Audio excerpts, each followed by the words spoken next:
এই নিয়ে বিস্তারিত জানাতে যুক্ত হচ্ছেন সহকর্মী রায়ান বিন আমিন। রায়ান, শিক্ষার্থীরা আজ রেজিস্ট্রার ভবন ঘেরাওয়ের ঘোষণা দিয়েছেন। কি দেখছেন পরিস্থিতি, কি বলছেন শিক্ষার্থীরা? এই বিষয়ে বিশ্ববিদ্যালয় প্রশাসন কি ব্যবস্থা নিয়েছে?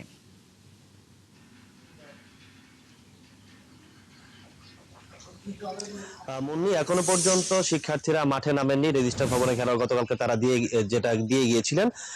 আর এখনো পর্যন্ত ক্যাম্পাস বলা যায় পুরোপুরি ঠান্ডা। গতকাল দুপুরের পর থেকে ক্যাম্পাস বেশ স্থিতিশীল অবস্থায় আছে।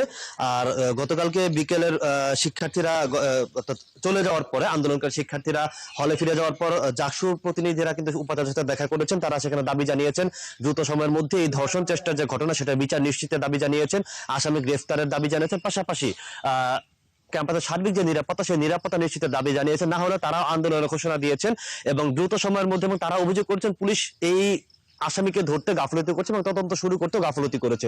তো এই বিষয়টা নিয়ে তারা পুলিশ সুপারের দৃষ্টি আকর্ষণ করেছেন। গতকালকে পুলিশ সুপার উপাচার্যের সাথে একান্তে দেখা করে গেছেন। পাশাপাশি জাকসুর নেতারা জানিয়েছেন যে এই আন্দোলনকে পুঁজি করে সামনে আওয়ামী লীগ পন্থী শিক্ষক যারা ছিলেন 24-এর আন্দোলনের সাথে জড়িত, তো তাদের একটা বিচার হওয়ার রায় হওয়ার সম্ভাবনা আছে সিন্ডিকেটে।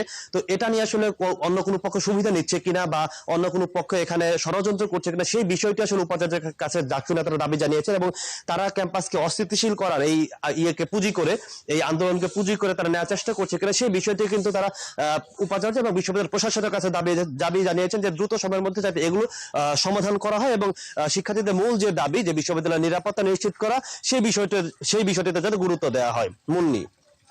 রায়ান সঙ্গেই থাকবেন নিশ্চয়ই। পরবর্তী সংবাদ সংযোগে আরও জানবো।